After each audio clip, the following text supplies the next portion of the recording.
I'm going to keep it short and sweet tonight. There's no fire, but it's Friday night.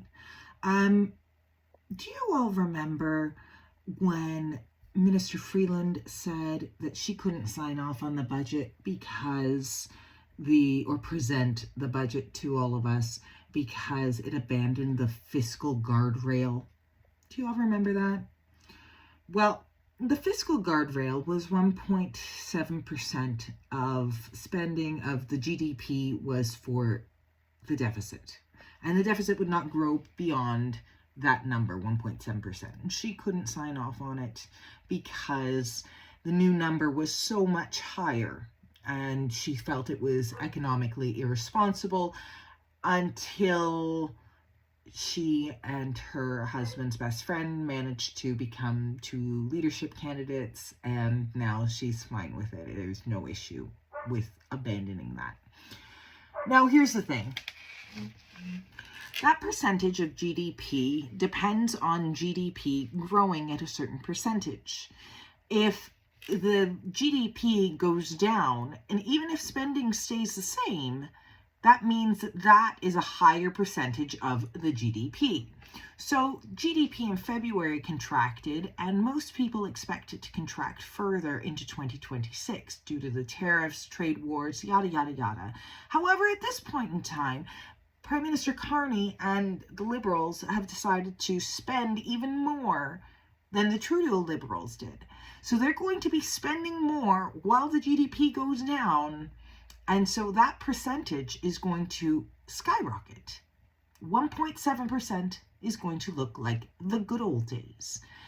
Now, what's the problem with this? Part of the problem is that we could be downgraded, which is, it's almost like your credit rating. So you missed a whole bunch of car payments.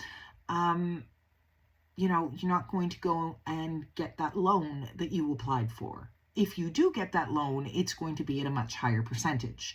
So if we get downgraded, getting future debt, getting future collateral debt from provided by other countries and so on becomes more difficult, and it costs more money. So this is a pretty big problem with this plan. And now people are starting to talk about it, but the time to talk about it was back when the platform was released, the costed platform. Now, we know it's going to go through, and we know that chances are the debt is even going to be higher than that, and the deficit is going to be higher than that was projected, because they need 3 NDP votes to get anything done.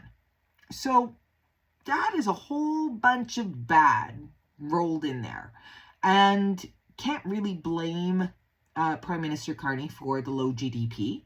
You can blame Liberals, but it isn't his fault because he's the new guy. So 42% of people voted for this. Moving on, there will be new jobs, and a lot more new jobs in warehousing because of the tariffs. Now, not Canadian tariffs, but it turns out that ships are having to dock somewhere and warehouse things somewhere in the hope and the prayer that the tariffs will go down in America. So all of these ships from China and crates from China are now docking in Canada and unloading and warehousing in Canada until they can be dispersed to where they were originally supposed to go.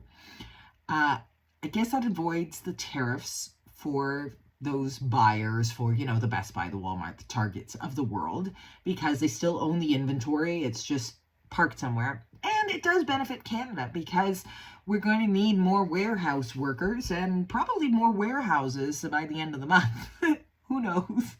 Who knows what's going to go on with those tariffs? And honestly, it's not really our problem what they do with China. But in the meantime, we can capitalize on it and make some extra money. So that is good news. Other good news this week, depending on how you look at it, is the TSX is up since the election, and Brookfield stock is up 3% since the election. Brookfield is on a tear, up 9% the month prior to the election, and now 3% this week. I don't know why Brookfield would be on such a tear. It's not like anybody's talking about that, but buy Brookfield. We may as well play the same game, right?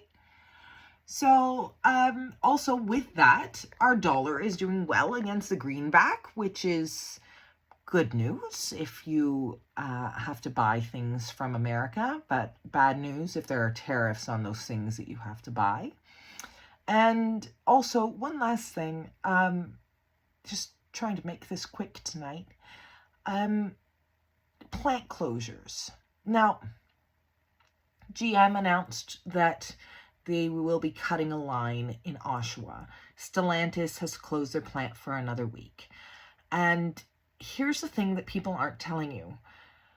These companies were barely keeping the lights on. They spent so much money on creating EVs that they've had massive recalls and issues with that cost them more money, as well as the fact that they all still have 2022s and 2023 model years for sale on lots.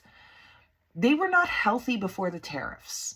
So what's happened now is Donald Trump has sort of given them an out. Not you were fiscally irresponsible, you didn't test the market with EVs to see if there was buy-in before devoting entire, plants and billions of dollars into creation of them.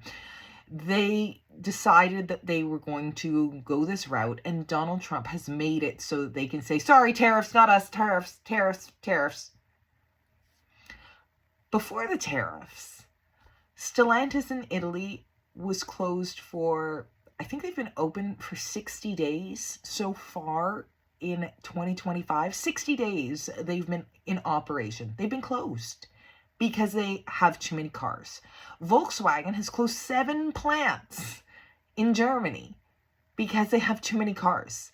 This is not a, you make a shitty product, Nissan, I'm looking at you, issue, right? This is a, there are no buyers at 7% interest issue. So they hiked up the interest rates as they had to. People stopped buying cars. The used market went through the roof. They pushed up their prices higher because the used market went through the roof. They sold less cars. And here we are today with them blaming Donald Trump. And I like to blame Donald Trump for a lot of stuff, but this is not Donald Trump's fault. This is that they spent billions on untested markets. Does everybody want an electric Chevy Cruze and an EV Cadillac? No, they really don't. What did they think was going to happen? So whether there were tariffs or not, we would see these cuts right now.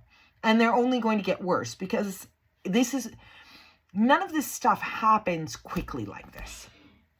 The tariffs being implemented and then a month later cuts, or in Stellantis' case, the same week. Nothing happens that quickly. Nothing. So when the tariffs really start to impact in probably the next month, then we're going to see issues. And remember, the reason that GM is situated where it is because NAFTA, Uzbeka, Kuzma, whatever you want to call it, protects the majority of their vehicles. So when they say, oh, sorry, it's the tariffs, it is not the tariffs. It is that they are doing poorly. And this is a great way for them to blame someone else.